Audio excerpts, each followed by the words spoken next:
Now the second topic of our today's class, that is our enzyme.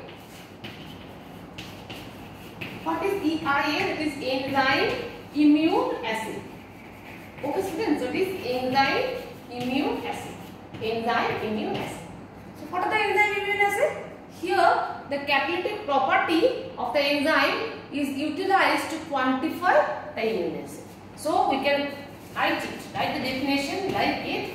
The catalytic property of an enzyme is utilized. Catalytic property of an enzyme is utilized for quantifying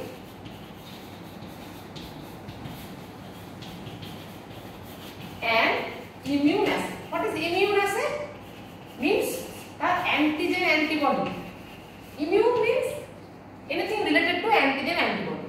And here the catalytic property of enzyme is utilized for quantify. You have to quantify the immune acid. How it can be quantified? By the catalytic property of the enzyme. What are the enzymes? Here in enzyme immune acid, what are the enzymes you utilize? Mainly HRP, that is horse radish peroxidase. This is first enzyme. This is the most common enzyme which is utilized in this EIA, that is horse radish peroxidase. Clear students? Horse radish peroxidase. Then is your ALP. I think you all know about ALP, that is your alkaline phosphatase. Second is your beta, third is your beta galactosidase. So these are the three main enzymes which are utilized in this enzyme immune acid, that is horse radish peroxidase, alkaline phosphatase and beta galactosidase. Okay, now what are the type of enzyme immune acid? So the types of enzyme immune acid are, first is your ELISA, that is enzyme linked immune sorbent acid. ELISA. It may come as short note. In every alternate year, competitive, non-competitive ELISA will come in your MBBS examination as short note or may long question. So please go through it properly. So it is ELISA. So what is the enzyme immune acid? It may be ELISA, it may be CEDIA. I will discuss all the things in detail, and it may be EMIT. So these are the three main enzyme immune acid. We will discuss these three topics. That is our ELISA, CEDIA and EMIT. And what are the enzyme immune acid? The catalytic property of in this type of assay, the catalytic property of an enzyme is utilized to quantify an immune reaction. We have to quantify the immune reaction. How? By utilizing this catalyzing property. So what are the enzymes utilized here? Mainly three. That is our horse radish peroxidase, beta galactosidase and your alkaline phosphatase. Any one of the enzyme can be utilized in this type of immune acid. And the most common is your horse radish peroxidase. Clear students? Now go. Now first one, that will be very important for you, that is your ELISA. What is ELISA?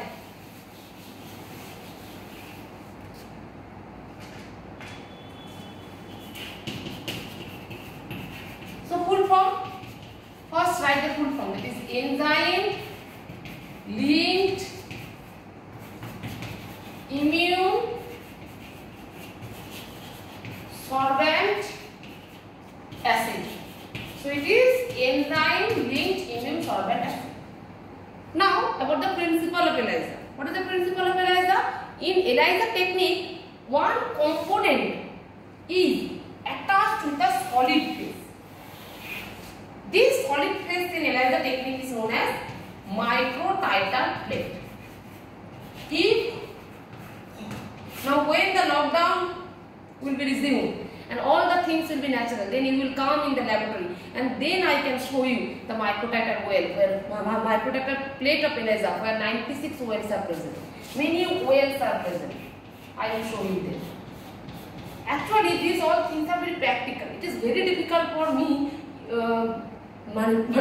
very difficult for me to demonstrate you through this only chalk and blackboard.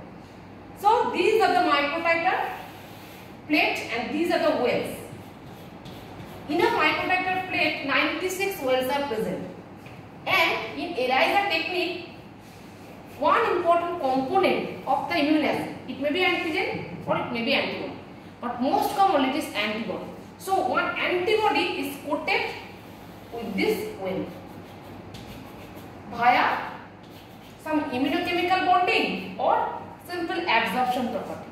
This antibody is coated. So these wells in the ELISA technique are coated with antibody, and these wells are separate for separate ELISA. If we do for hormone ELISA, then TSH, LH, FSH, these all are hormones. And for every ELISA, the plate is separate.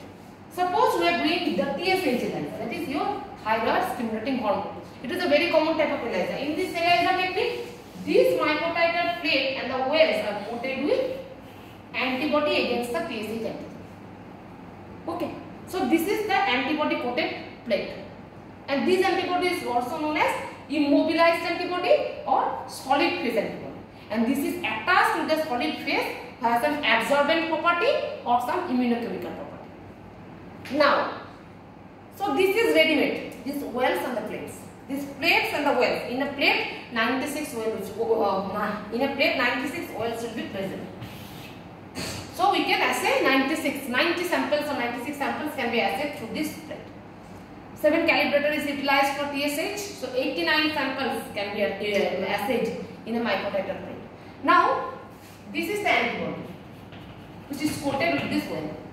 Now when we add the patient sample or the calibrator, then the antigen in the patient sample sera will be attached with this antibody.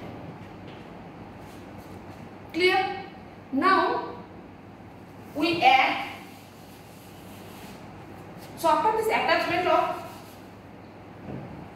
antigen, this antibody is coated, we add patient sera, and the antigen in the patient sera now attaches to the antibody. Now in the kit another thing is provided, that is your enzyme conjugate. So what is the enzyme conjugate? This enzyme conjugate is one antibody against the separate epitope of this antigen which is linked with an enzyme. So three things. One is your solid phase antibody which is coated within the microtiter well, that is your ELISA well which is coated with the antibody. Then we add the patient sera which contains the particular antigen. These antigen now attached with the antibody. Now within the kit another reagent is provided, that is your enzyme conjugate. What is the enzyme conjugate? Now what is the enzyme conjugate? It is also one antibody for another epitope of antigen which is enzyme linked. So this antibody is enzyme linked. So here antibody, then the patient sera antigen, and this is another antibody which is enzyme linked. Now after addition of this enzyme conjugate, incubation time is there. 60 minutes incubation usually is there. After this there is washing. Washing means some enzyme linked antibody will be free because some will bind, and after saturation some will be free. So after washing, this free and enzyme linked antibody will be washed off. Clear? Then we add substrate.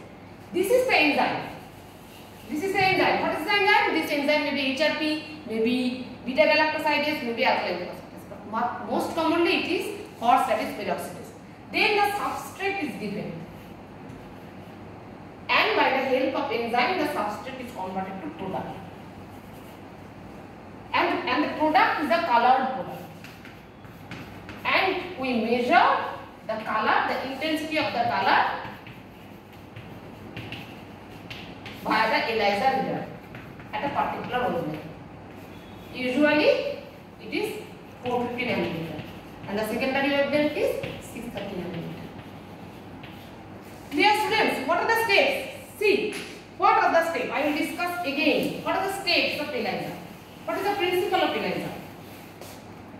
See, a microtiter well which is antibody coated. This coated antibody is separate for every plate. Like if I am measuring TSH, then this plate is coated with anti-TSH antibody. If I am measuring LH, that is our luteinizing hormone, here the plate is coated with anti-LH antibody. If I am measuring FSH, then it is another antibody. So these are prepared or ready-made. These plates are ready-made which are coated with your antibody. So this is antibody coated plate. Now we add patient serum. So here many antibodies are there. See, antibodies are there. Now we add patient's serum. Patient serum. So patient serum contains the particular antigen against the antibody. So now this antigen will bind with this antibody. Clear? So next step is patient serum addition. Next we add the enzyme conjugate. What is the enzyme conjugate? It is rather one antibody which is coated with antigen. Antibody which is coated, which is linked with enzyme. So it is enzyme linked antibody. Now this antibody now bound. This is the antigen antibody, and now this antibody will bind with the antigen with separate epitope. Antigen has many epitope. So with this epitope they bind with this antibody, and with another epitope they bind with this antibody. Now washing is there. What is the ability of washing? Some free enzyme linked antibody will be there. These are your washed off. And now we add the substrate. What is the ability of substrate? So here the antibody, here the antigen, here the enzyme linked antigen, enzyme linked antibody, and now the substrate is given, which is converted to product with the help of the enzyme. So this product will ultimately, the amount of product formation will ultimately denote you, will ultimately give you a signal how much amount of antigen is present in the patient serum. If the patient serum contains much more antigen, then much more antibody will be occupied, much more enzyme linked antibody will be occupied. So product formation will be more and intensity of signal is more. And if less antigen is present, then less sites will be occupied. So less enzyme linked antibody will bound. So less substrate will be converted to product. So less signal will be there. Clear? So we here measure ultimately this intensity of the signal. This product, which is a colored product, and we measure the intensity of the color through the ELISA reader at 420 or 430 nanometer wavelength. So this is the principle of your ELISA. Now ELISA can be classified in two main types. That is your competitive ELISA and non-competitive ELISA. See, what is the competitive ELISA and what is non-competitive ELISA?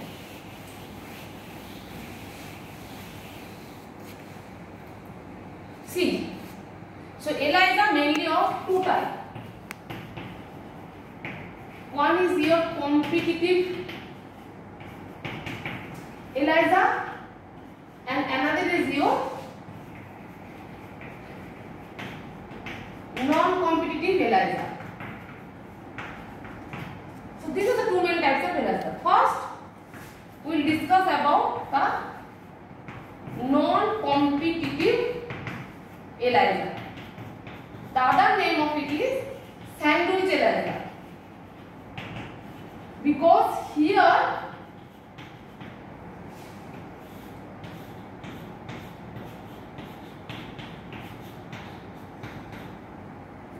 this is the picture of your non-competitive ELISA.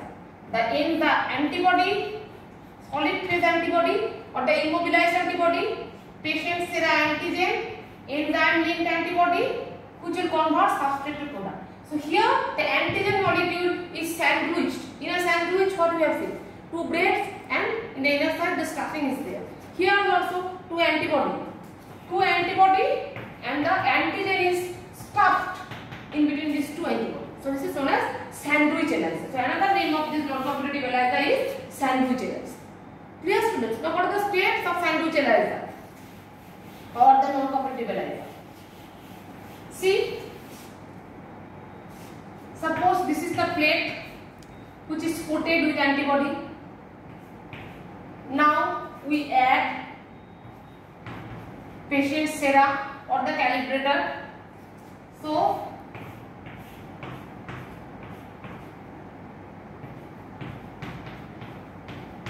this patient serum contains the antigen, and these antigen with particular epitope they are bound with the antibody. Now we add enzyme conjugate. What is the enzyme conjugate? In non-competitive ELISA, it is enzyme linked antibody, and in competitive ELISA, this is enzyme linked antigen. So here lies the difference between the competitive ELISA and non-competitive ELISA. In non-competitive ELISA, this is non-competitive ELISA. So in non-competitive ELISA, the enzyme conjugate is enzyme linked antibody. So antibody is there. So if I draw it again,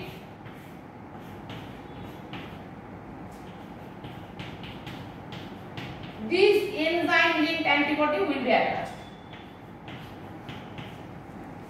and here some time, that is here incubation time is there for attachment, for making this sandwich properly.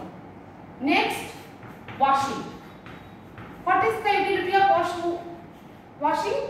The free enzyme linked antibody are washed out. Otherwise, they will give a falsely high signal. So they are washed out. So what is the next step? We will add substrate. Then what will be happening here? See,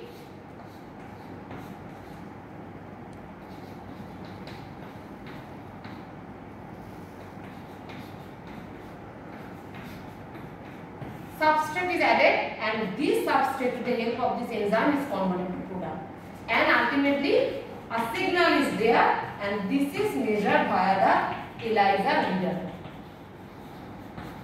So these are the total procedures. So more amount of antigen will be present in patient serum, more amount of enzyme linked antibody will bound, and more signal will generate. So more signal means in non-competitive ELISA, if the signal, the color development is more, that means the antigen concentration is more. Clear? So here the patient serum antigen concentration is directly proportional to the signal generation. It is in the non-competitive ELISA. The example of non-competitive ELISA,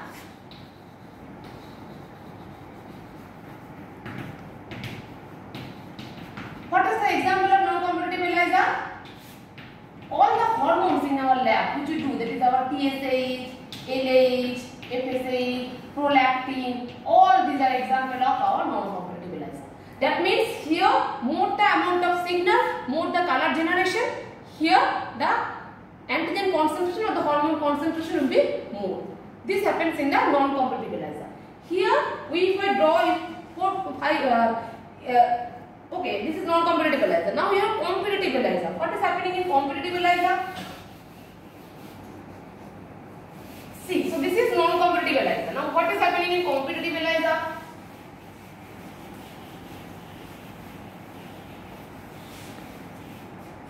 In competitive ELISA, what is happening? Here also, that is it is competitive ELISA.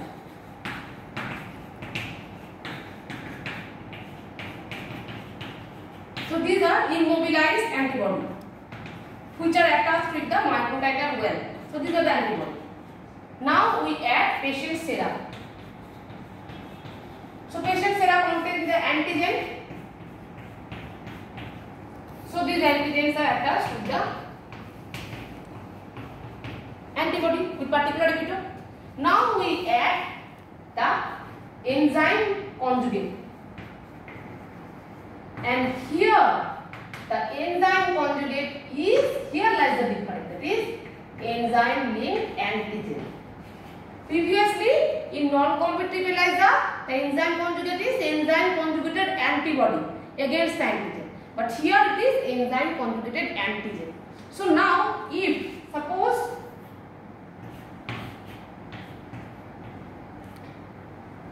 patient serum is added, patient serum contains the antigen, this antigen is attached with the antibody. After saturation, after binding all the antigens with the antibody, some places are free, and now with these places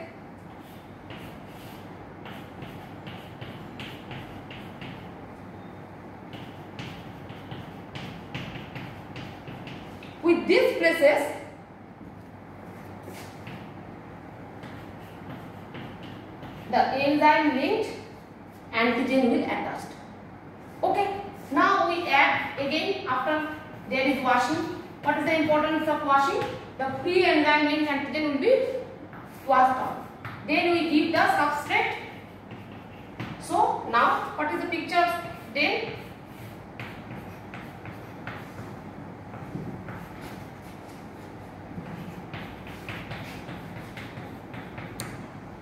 see, this will be the picture. Okay, so here the name implies it is competitive ELISA. Where lies the competition? Here the competition lies between the patient sera antigen and the enzyme linked antigen. If the patient sera antigen is more, then less site of antibody will be available for binding for the enzyme linked antigen attachment. Clear? And if the patient sera antigen is less, if less antigen is there, then more amount of enzyme linked antigen can attach, so signal will be more. So here, if the patient sera contains more antigen, then the signal is less, because here the competition lies between the patient sera antigen and the enzyme linked antigen. Here lies the main difference. In non-competitive ELISA, the enzyme conjugate is antibody, enzyme conjugated antibody. But in competitive ELISA, it is enzyme conjugated antigen. So here lies one competition between the patient sera antigen and the enzyme conjugated antigen. If more amount of patient sera antigen is present, then all the sites, most of the sites will be occupied by the patient sera antigen, and less sites will be available for the enzyme conjugated antigen attachment. So less signal will be generated. But if less antigen is present, then more sites will be available for the enzyme conjugated antigen attachment. If suppose less sites are available, then more amount of enzyme conjugated antigen can attach, so more signal will be generated. So here it is inverse. Clear, students? So if I draw the curve of these two, the curve of ELISA is always a point-to-point curve. If I draw a curve of these two type of ELISA, then it has been seen, if the concentrations are here and if the OD is there, if we particular calibrator we draw the curve, then for non-competitive ELISA the curve is this type, and for competitive ELISA the curve is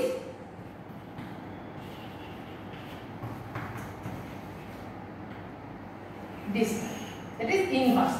So it is your competitive ELISA. See, when the concentration is more, then the signal is less, and when the concentration is less, when the antigen concentration is less, then the signal is more, means more amount of enzyme conjugated antigen now can bind. And here in competitive ELISA, in non-competitive ELISA, what the curve says? This curve is point-to-point curve. What the curve says here? See, when the concentration is more, the signal is also more, and when the concentration is less, the signal is less. And here, just opposite. It is inverse curve. It is inversely proportional. So here, it is directly proportional. The concentration of antigen is directly proportional to the signal, and here the concentration of antigen is inversely proportional to the signal. Clear, students? One important example of competitive ELISA. Competitive ELISA is your FT4, 3T4, 3T3, all are important example of competitive ELISA. And non-competitive ELISA, the examples are TSH, LH, FSH, prolactin. We most commonly do these hormone parameters in our laboratory via this ELISA technique, and among these the TSH, LH, FSH, prolactin all are we measure via this non-competitive ELISA, and FT4 and FT3 these are measured via this competitive ELISA technique. Clear? So these are the main two types of ELISA.